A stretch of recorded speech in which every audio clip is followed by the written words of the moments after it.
ලංකාවේ සොඳුරු පරිසර කලාපවලට සොඳුරු ගමන් මාර්ග දිගේ ගමන් කරන අපි අද ඇවිල්ලා ඉන්නවා මධ්‍යම පළාතේ මහනුවර දිස්ත්‍රික්කයේ ලස්සන නගරයකට මහනුවර වත්තේගම නගරයට. මහනුවර වත්තේගම මේ නගරේ ඉඳන් අපි ඊටම සොඳුරු පරිසර කලාපයකට අද ගමන් කරනවා. වත්තේගම බඹරැල්ල. සොඳුරු ගමන් මාර්ගයක් දිගේ දියඇලි කලාපයක් මැදින් ගමන් කරන බස් මාර්ගයක් වෙනදා වගේම මේ පරිසර කලාපය මැදින් ගමන් කරද්දී ඒ පරිසර කලාපයේ තියෙන සොඳුරු දසුන් ගැන වගේම ඒ බස් රථ මාර්ගයත් ගැන අපි අද ඔයාලත් එක්ක කතා කරනවා. වත්තේගම නගරයෙන් උදෑසන 6:20ට බඹරැල්ල දක්වා ගමන් කරන වත්තේගම ඩිපෝවට අයිති ශ්‍රී ලංකම බස් රථයේ නැගලා ලංකාවේ තියෙන තවත් ඉතාම සොඳුරු බස් රථ මාර්ගයක් දිගේ ගමන් කිරීමේ අරමුණින් වත්තේගම නගරයෙන් පිටත් වෙලා අපි බඹරැල්ල දෙසට ගමන් ආරම්භ කරනවා. තමත් හිමිදුරු උදෑසන නිසා මීදුමෙන් වත්තේගම නගරය අවට මේ පරිසරයෙන් වැහිලා තියෙනවා. ඉතින් ඒ සොඳුරු පරිසරයේ මැද්දෙන් අපි ඉදිරියට ගමන් කරනවා.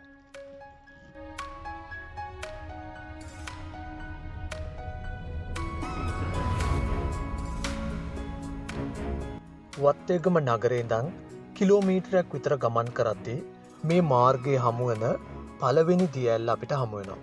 මේ දියඇල්ල නම් කරලා තියෙන්නේ රහස් ඇල්ල කියලා. ඉතින් මෙතන පොඩි බුදුමැදුරක් තියෙනවා. මේ බුදුමැදුර ගාවම තියෙන පාලම ගාවින් පහළට ගමන් කරාම තමයි රහස් ඇල්ල අපිට බලා ගන්න පුළුවන් වෙන්නේ.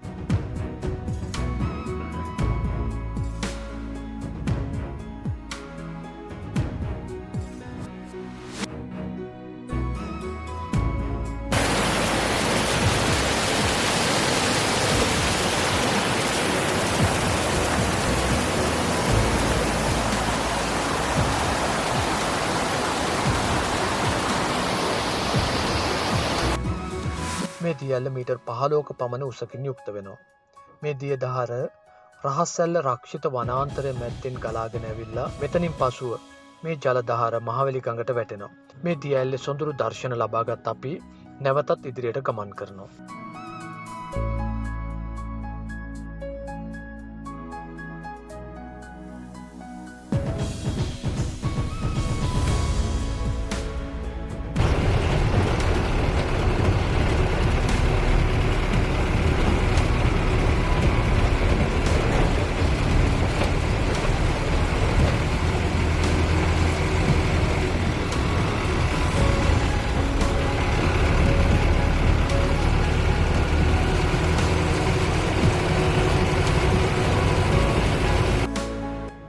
වත්තේගම නගරේ ඉඳන් කිලෝමීටර් 3ක විතර දුරක් ගමන් කරාට පස්සේ අපිට වාවින්න හන්දිය හමු වෙනවා. වාවින්න හන්දියෙන් දකුණට ගමන් කළොත් මහනුවර නගරය දක්වා ගමන් කරන්න පුළුවන්. අපි මෙතනින් වමට හැරිලා බඹරැල්ල දෙසට ගමන් කරනවා.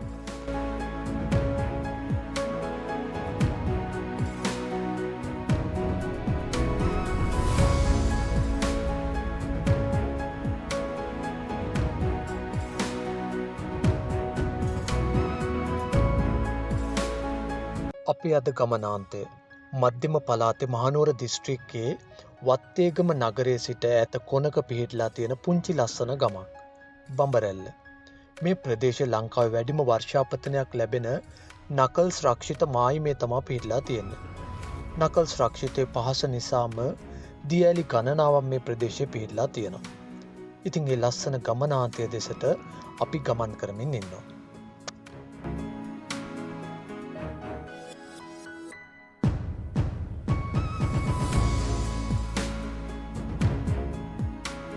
මීට අවුරුදු 2කට කලින් ආරම්භ කරපු ලස්සන ගමනක්.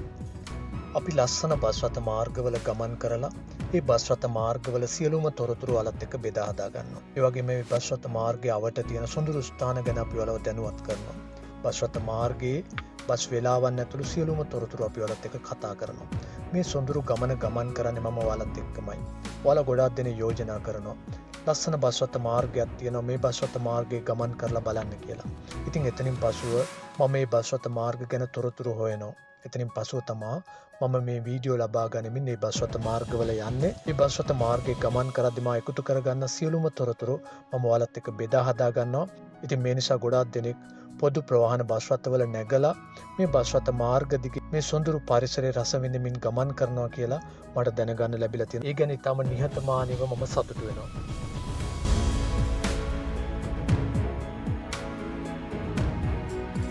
වත්තේගම නගරයේ සිට කිලෝමීටර් 8ක පමණ දුරකින් තියෙන පන්විල නගරයට තමයි අපි දැන් ළඟා වෙමින් ඉන්නේ. මේ මාර්ගය අපිට හමුවන ප්‍රධානම නගරය. මෙතනින් පසු අපි කුඩා නගර මැදින් තමයි ඉදිරියට ගමන් කරන්නේ. මේ මාර්ගයේ යම්කිසි දිනක ඔබ ගමන් කරන්න අදහස් කරනවා නම් ඔබට අවශ්‍ය ආහාර පාන ලබා ගැනීම ඇතුළු අනෙකුත් දේවල් මේ නගරයෙන් ලබාගෙන ඉදිරියට ගමන් කිරීම වඩාත් සුදුසුයි. මොකද මෙතනින් පසුව හොඳ ආපනශාලා එහෙම ගොඩාක් අඩු නිසා. ඉතින් මේ මාර්ගය දිගේ අපි තවදුරටත් ඉදිරියට ගමන් කරනවා.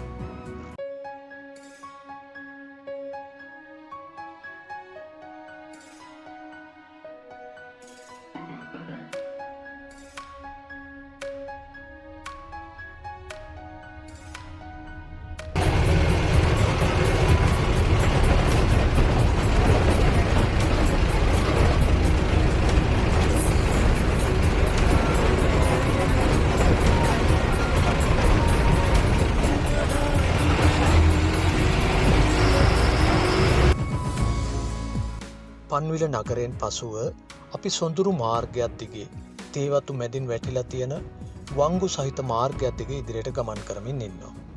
පන්විල නගරයෙන් පසුව මේ මාර්ගය ඊටම අබලන් තත්ත්වයට පත් වෙලා තියෙනවා අපි දැක්කා.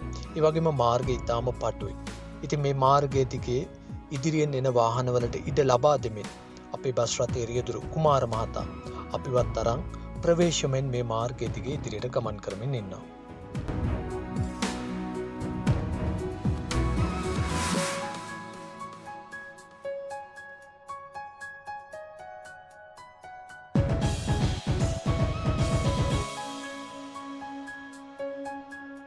අපේ අද බස් රථ මාර්ගය වත්තේගම නගරයෙන් පිටත් වෙන අපි වාවින්න හන්දියෙන් වමට හැරලා ගමන් කරනවා. එතනින් පසුව මක්කානිගම, ගල්පීල්ල, කොස්ගහමුල පහු කරගෙන පන්විල නගරයට ආවා. එතනින් පසුව අපි රාස්සාව, හාතලේ, මඩුකලේ හන්දිය 18 කනුව පහු කරගෙන හුළුගඟට ගමන් කරන්න නියමිතයි. කොස්ගම, හාගල, ලෙබනන් කියන ගම්මාන පහු කරගෙන ලංකාවේ තියෙන ලස්සන ගමක් බඹරැල්ල ගමට ගමන් කරන්න නියමිතයි.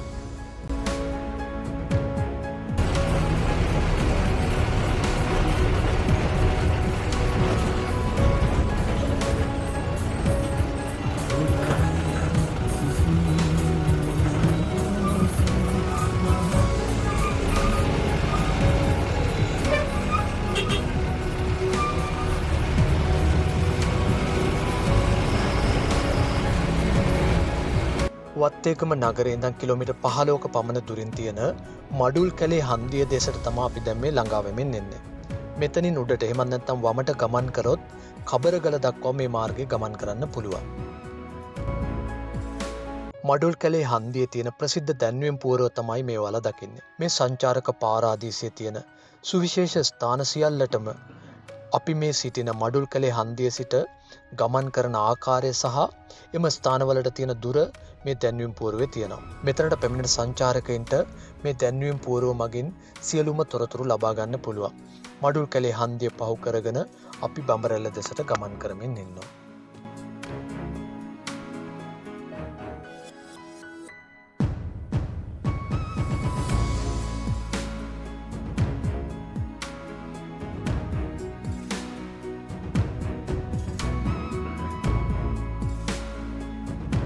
මාර්ගංක 623න් 7 වත්තේගම බඹරැල්ල. මේ බස් රථ මාර්ගයේ දුරින් කිලෝමීටර් 27ක් පමණ වෙනවා. මේ බස් රථ මාර්ගයේ වර්තමාන සම්පූර්ණ බස් ගාස්තුව රුපියල් 148ක් වන අතර මේ සම්පූර්ණ බස් රථ ගමන සඳහා පැය 1කමාරක පමණ කාලයක් ගත වෙනවා.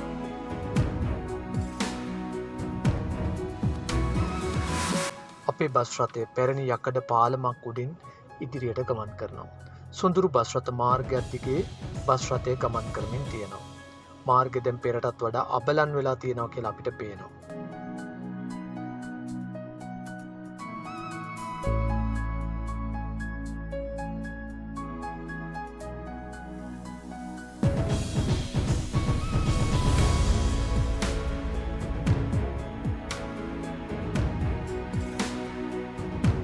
අපි දැන් මේ ළඟා වෙමින් ඉන්නේ අරත්තන හන්දිය ගාවට.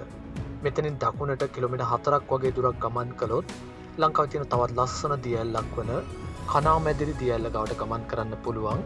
අපි අද ඒ දෙසට ගමන් කරන්නේ නැහැ. මෙතනින් වමට තියෙන බඹරැල්ල දෙසට තමයි අපි ගමන් කරන්නේ. මාර්ගය දිගේ අපි ඉදිරියටම ගමන් කරනවා.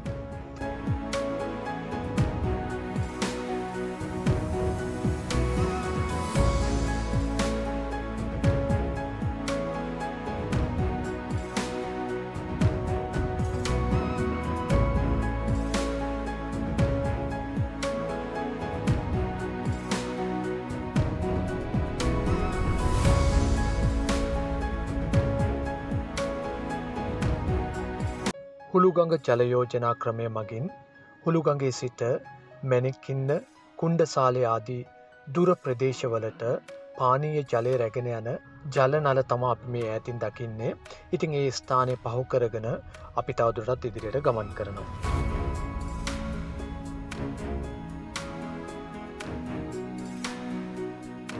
වත්තේගම බඹරැල්ල මේ බස් රථ මාර්ගයේ හමුවන ප්‍රධානම සන්නිස්ථානයක් වන හුළුගඟ කුඩා නගරය දෙසට තමයි අපි දැන් මේ ළඟා වෙමින් ඉන්නේ. ලංකාවේ තියෙන ඉතාමත් ප්‍රසිද්ධ දියැලක්, ඒ වගේම ඉතාම ලස්සන දියැලක් හුළුගඟ දියැල්ල. ඒක තමයි මේ ඔයාලට පේන්නේ.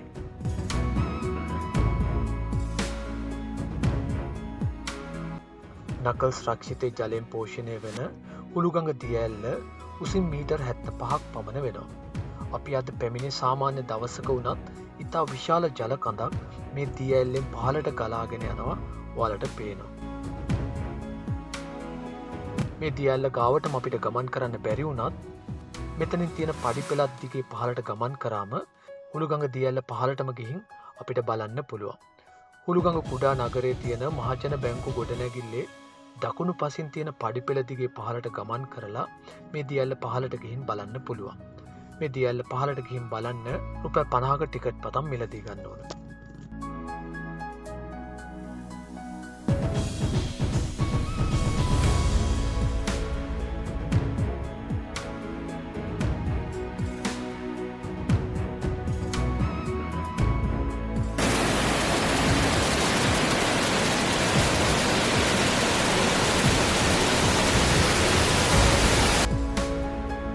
ලංකාවේ තියෙන ලස්සනම දියැල්ලක්. මහනුවර නගරේ ඉඳන් මේ ස්ථානයට කිලෝමීටර් 30ක පමණ දුරක් තියෙනවා. දවසක ඇවිත් බලලා යන්න කියලා මම ඔයාලට මතක් කරනවා. පුද්ගලික වාහනයක එනවා නම් ඉතින් පහසුවෙන් මහනුවර නගරයට ඇවිල්ලා මේ ස්ථානයට ගමන් කරන්න පුළුවන්. පොදු ප්‍රවාහන බස් රථයක ඔයාලා එනවා නම් මහනුවර නගරේ ඉඳන් වත්තේගම නගරයට ඇවිල්ලා එතනින් පසුව වත්තේගම බඹරැල්ල මේ බස් රථ මාර්ගයේ ආවනම් මේ සොඳුරු දියැල්ල ගාවටම ඇවිල්ලා මේ දසුන් ඔයාලට බලා ගන්න පුළුවන්. මේ බස් රථ මාර්ගයේ සම්පූර්ණ බස් රථ කාලසටහන ටීලොග් විත් අනුරාධ අපේ Facebook page එකේ වෙනදා වගේම පළ කරලා තියෙනවා.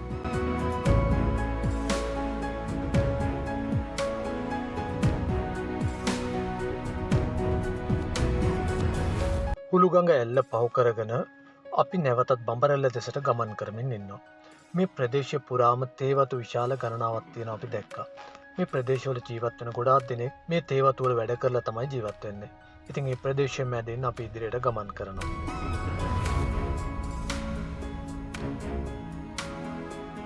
අපි මේ ගමන් කරන බස් රථ මාර්ගයේම පැමිණෙන වත්තේගම සිට බැද්දේගම දක්වා ගමන් කරන බස් රථයත් මෙම ස්ථානයෙන් දකුණට හැරිලා තමයි ගමන් කරන්නේ.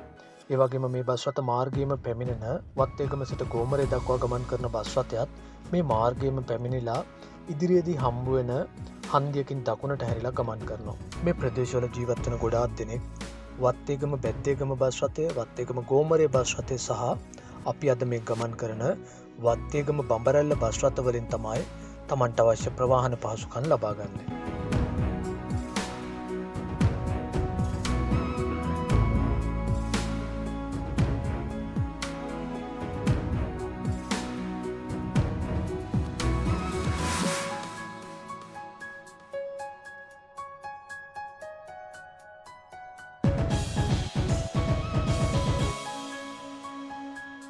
අපි දැන් මේ රැඳෙන ස්ථානයෙන් දකුණට ගමන් කළොත් තමා ගෝමරේ දක්වා ගමන් කරන්න පුළුවන්.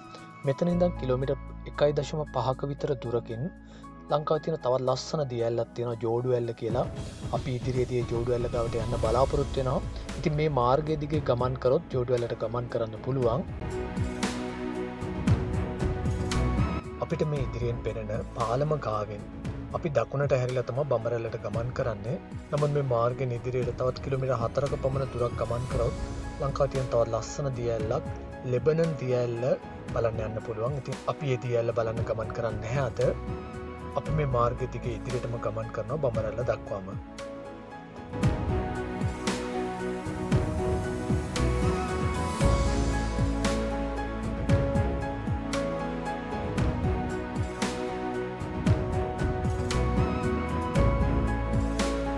ලෙබනන් නැල්ලට යන ස්ථානය පහු කරගෙන අපි තවත් මීටර් 500ක් විතර ඉදිරියට ගමන් කළාම මේ මාර්ගයේ අපිට තවත් දියැලක් බලන්න යන්න පුළුවන් ස්ථානයක් හමු වෙනවා. ඒ දියැලට තමයි බඹරැල්ල කියලා කියන්නේ. ඉතින් ඒ නිසාම තමයි මෙම ප්‍රදේශයට බඹරැල්ල කියන නම වැටලා තියෙන්නේ. බඹරැල්ල බලන්න යන අපි මේ ගමන් කරන ස්ථානයේ සිට පහළට ගමන් කරන්න ඕන දකුණට. අපි ඒ දියැල බලන්න ගමන් කරන්නේ නැහැ අද. අපි මේ බස් රථයේ ඉදිරියටම යනවා. බඹරැල්ලට යන ස්ථානය පහු කරගෙන තවත් කිලෝමීටරයක් විතර බස් රථය නැගලා අපි ඉදිරියට ගමන් කරද්දී අපිට ඈතින් දකුණු පැත්තෙන් ලස්සන දියැලක් පේනවා. මේක තමයි ජෝඩු ඇල්ල කියන්නේ. මෙම ජෝඩු ඇල්ල ගාවට ගමන් කරන මාර්ගය ගැන අපි මීට කලින් කතා කරා. අපි මේ මාර්ගය දිගේ ඉදිරියටම ගමන් කරනවා. ඉදිරියේදී අපි මේ ජෝඩු ඇල්ල ගාවට යන්නත් අදහස් කරනවා.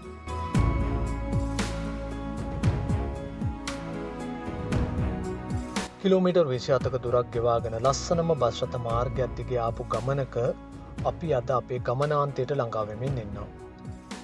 අපි මේ බස් රථයෙන් බැහැලා අපි අද බස් රථ ගමන අවසන් කළාට මේ බස් රථ ගමනාන්තයේ ළඟම තියෙන ලස්සනම දියැලි දෙකක් බලන්න යන අදහස් කරනවා. අපි මේ දියැලි දෙකේ සියලුම තොරතුරු සහ ඒ දර්ශන වලත් එක බෙදා හදා ගන්නත් අදහස් කරනවා. අපි මේ ගමනට ලොකු සහයෝගයක් ලබා දුන්නු අපේ මේ බස් රථයේ රියදුරු කුමාර අයියට වගේම මීට කලින් අපි ගමන් කරපු බස් රථයේ රියදුරු නිමල් අයියටත් අපේ විශේෂ ස්තුතිය පුද කරනවා. ඒ වගේම මේ බස් රථවල ප්‍රිය සහායක මහත්තුරුන්ටත් අපේ ස්තුතිය පුද කරනවා. ඒ වගේම අපිට සහයෝගය දැක්වූ වත්තේගම බස් නැවතුම්පොලේ නිලධාරී මිල්ටන් සිල්වා මහතාටත් අපේ විශේෂ ස්තුතියක් පුද කරන්න කැමැතියි.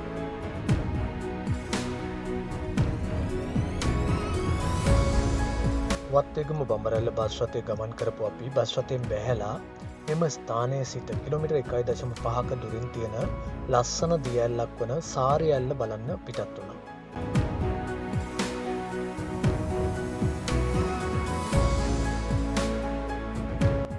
සාරිය ඇල්ල ළඟටම වාහනයකින් ගමන් කරන්න පුළුවන්. එතන පාරේ ඉඳන් මීටර් 50ක විතර පොඩි දුරක් තමයි මේ සොඳුරු දියැලල බලන්න පයින් ගමන් කරන්න ඕන.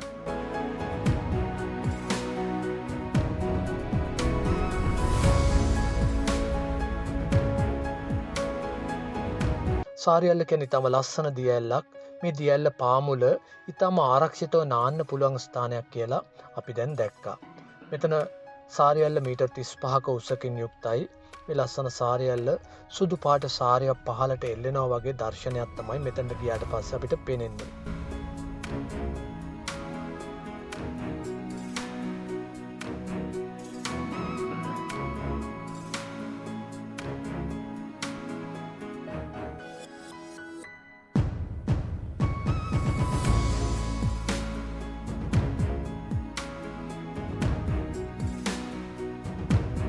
ලස්සන සාරියල්ල ගාව පොඩි වෙලාවක් හිටපු අපි නැවත බඹරැල්ල බස් නැවතුම්පොළ ගාවට ගමන් කරනවා.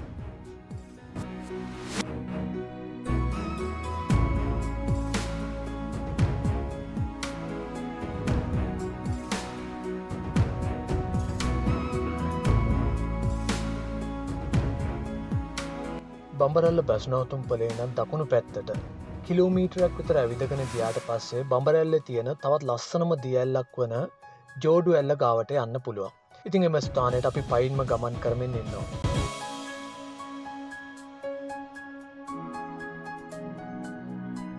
නකල්ස් රක්ෂිතය මායිමේ ලස්සන පරිසරයක් මැද්දේ තියෙන ලස්සන ගමක් බඹරැල්ල. මේ බඹරැල්ල අවට ඉතාම ලස්සන දියැලි ගණනාවක්ම තියෙනවා. ඉතින් අපි දැන් ගමන් කරමින් ඉන්නේ ජෝඩු ඇල්ල දෙසට. මෙතන දියැලි ජෝඩුවක්. එහෙමත් නැතිනම් එක ළඟින්ම වැටෙන දියැලි දෙකක්. මේ නිසා තමයි මේකට ජෝඩු ඇල්ල කියලා කියන්නේ.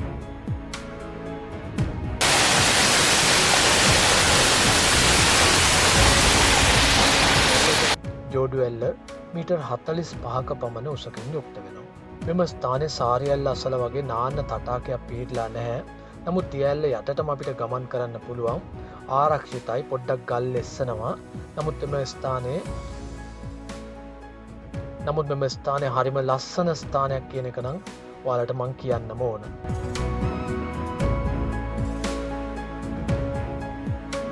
ලංකාවේ තියෙන ලස්සනම බස් රථ මාර්ගයක් දිගේ වත්තේගම නගරේ ඉඳන් අපි අද ගමන් කරා.